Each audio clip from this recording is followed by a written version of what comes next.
நீங்கள் பார்க்குறது என்னென்னா, இதெல்லாம் பழைய காயின்ஸை பார்த்தீங்களா எப்படி இருக்குதுன்ட்டு ஒவ்வொன்றும் துரு பிடிச்ச மாதிரி இருக்குதா. இது வந்து என்னென்னா காலனா ஃப்ரெண்ட்ஸ், இது காலனா இல்லை, இது ஒன்றானா. இது ஓல்டு காயின். இது வந்து 200 கொடுத்து செகண்ட் ஹேண்ட் மார்க்கெட்டில் வாங்கினது ஃப்ரெண்ட்ஸ். சரி, இப்போ இந்த காயின்ஸு இப்படி இருக்குது இல்லையா, இதை எப்படி நம்ம புதுசாக போகிறோம்னு பார்க்க போகிறோம் ஃப்ரெண்ட்ஸ். பார்த்தீங்கன்னா ஒரு டப்பாவில் லெமன் பீஸ் போட்டு வச்சுருக்கிறோம். அதான் கூட கொஞ்சம் ஆயில் ஊற்றுறோம் ஃப்ரெண்ட்ஸ்.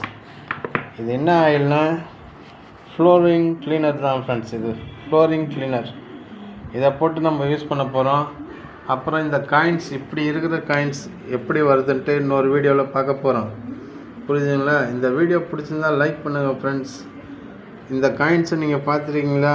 பார்த்துருந்தா ஒரு லைக் போடுங்க ஃப்ரெண்ட்ஸ். பார்க்கலனாலும் ஒன்றும் பிரச்சனை இல்லை, அப்பயும் ஒரு லைக் போடுங்க. ஓகே.